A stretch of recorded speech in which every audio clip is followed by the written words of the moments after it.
The Nerlin Nerds podcast is brought to you by The Goddamn Sauce. Go to thegdsauce.com for details to order all the sauces to replace your ordinary condiments.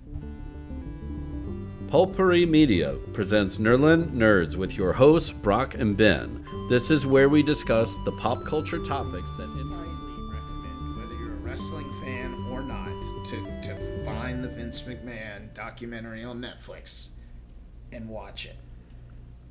I will say this. Watch it. Netflix does a really good job with their serial killer documentaries. Yes. This is like as if you could put like Ted Bundy in the... Correct. Like before Bundy, he was convicted. Yeah, no, like the politics Ted Bundy and like him working his way into, again, politics and high society all the while doing all this horrible shit. That's Vince McMahon. All right, moving on. No. So they hit on the high notes along the way. What fascinated me was how many people they interviewed for this. Yeah. Everyone. Yeah. Like, I know they were selective, but like they had everyone. And I'm not even into like close to modern day yet. Hundreds and hundreds of hours of interviews. Yeah, I just barely got a tickle of Hulk Hogan, but and they're actually interviewing Vince. Yeah. So he knows this is him, and this is all filmed before what happened. They got to episode 5 or something. About in the last third of the series, they get to it at some point. So up until that point, Vince was forthcoming and completely open. Shit I had never heard him say. Like apparently his mother was a terrible human being, or stepfather. Oh yeah, or a combination of the both. But doesn't that make sense though? Oh, that tracks. Absolutely. Like he's got an absentee father, and who's a rich businessman, and all he wants, because he gets to that. Like at one point, it was like the culmination of one of the WrestleManias, way years down the line. He was like, "Dad gave me a hug." And Shane McMahon. Yeah, it's his fucking rosebud. Like so Vince wanted that, and then down the line, like episode 5, or in the grand scheme of thing, Shane is telling the same story about his dad. Right? Oh god, that's so fucking sad. Yeah, it is. And Vince was terrible to Shane. You're fucking just perpetuating cycles. Correct. Like I'm not going to say he exploited his kids to wrestle, because like Stephanie came in and wrestled, like she was young. Yeah. They were like ripping her shirt off and showing her in her bra, and she couldn't have been. I was just thinking, she was one of like the first divas. She like, I'm not going to say she started it, because they were naked women all over the place back then on wrestling. Yeah, but they were just ring girls, but Right, they were divas. Yeah. And yes, the stories. So real quick. His dad owned this company. It was territory in the Northeast. You had all these other territories, and they basically work like, I don't know, divisions in baseball. A territory, Georgia, somewhere in Florida, St. Louis, Minnesota. If we're making the baseball, which I think the baseball connection is the best one, but it's like barnstorming leagues. Correct. Yes. And so so you had there was no major league yet. There was an organization that kind of oversaw things. But like for like the refs, right? Mainly, But each company was run by their own person, and they had handshake agreements to send talent from here to there, but they always come back, and that's just to drive business up. Vince borrowed money from his dad and had a year to make it back, and Vince just went in and said, I'm going to go out and I'm going to pick everybody from every team. It would be like... well, he was like the New York Yankees. He just bought up all the best talent. I was going to say PSG or Real Madrid, but yes, Chelsea's a better sure. But we also live in America. So he... or the Dodgers. So he went around and picked up all this talent and effectively ran the Lakers, yeah. There you go. Houston Astros. No. So he did all that. And, he built the WWE, WWF, WWE to this giant thing. Well, essentially he consolidated all the regions. For the most part. There were some that still existed, because he would fire He let Hulk Hogan go. No, at one but point. like I'm talking about today though. Yeah, today no. It's like there's still independents. Like there's one in New Orleans. You're right, yeah. But they're not anything. But they're so low level, like There's a couple of the big independents, but there's wrestling shows everywhere. But yes, he owns everything. He was the NFL. Is it? I mean, everybody else's USFL. There was a moment before in that brief lull when they dominated everything, and before the WCW took off with TBS. Like Hulk Hogan went away.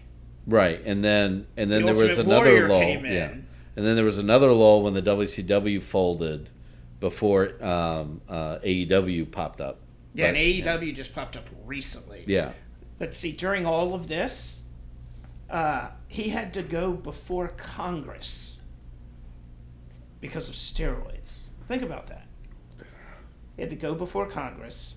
For the children. He had several lawsuits against him, and this is in the 80s. Yeah. And he was terrible. There's no union for wrestlers.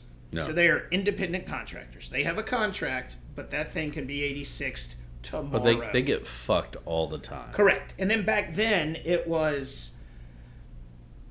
Yeah, I mean, he was in charge. Yeah, so you had to smoke his pole. Correct. In more ways than one. Which is what a lot of women apparently did. Yeah. And he put that into storylines, which is disgusting. But, like, you look back on it and you go, oh, that makes perfect sense. Yeah. Like, there was one girl who tried to sue him, who's dead now. She killed herself. Who tried to sue him. And, like, she went away and he hired her back, but when she was on TV, he humiliated her. So it's like, I mean, essentially he's operating a porn industry. At that point, yes. Yeah. And treating it like that. And all the guys, they didn't care because they were making gobs of money. And that they thought. Correct. So there was just controversy after controversy. And then think about it. He threw his family into storyline. Like, he made out with female wrestlers, in front of his wife on screen. Yeah.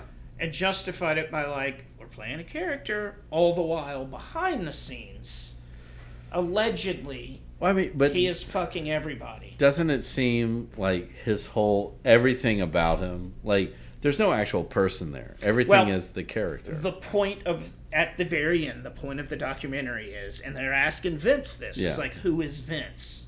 And they even ask all the wrestlers, and they even ask the wrestlers his legacy. And nobody knows any. Yeah.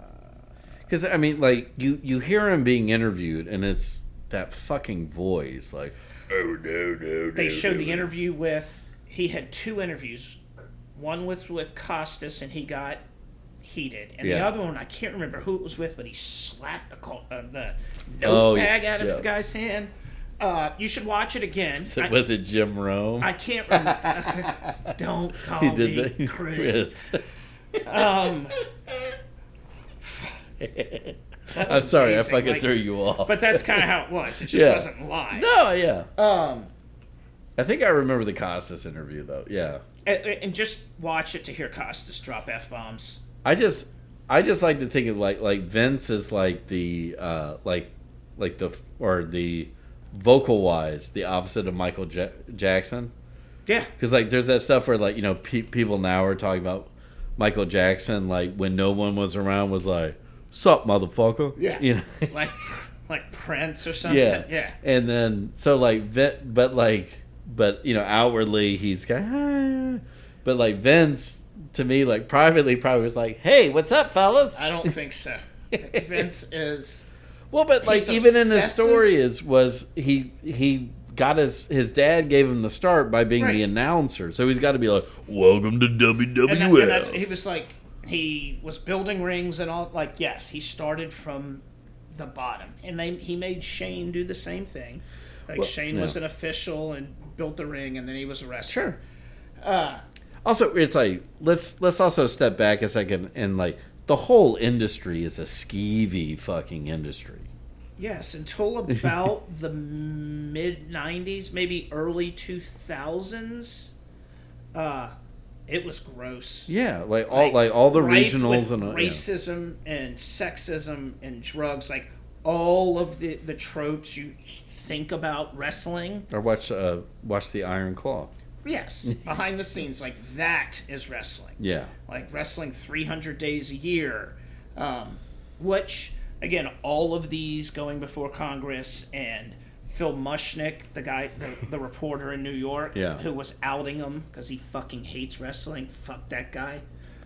Although now I kind of appreciate you. Well, that was back when they were trying to sell it as a sport. Like, right. There was that moment, I guess, like mid-90s, late 90s, when it was when they had to switch to WWE. It was like they just embraced that, like, look, like, we know it's not real. So there was a moment, or it's not real, when Kevin Nash and Scott Hall went to WCW. Their last match, the heels and faces, it was Triple H and Shawn Michaels, and the heels were Kevin Nash and Razor Ramon, and they all got in the ring and they hugged and had fun, and like that's kind of what broke it.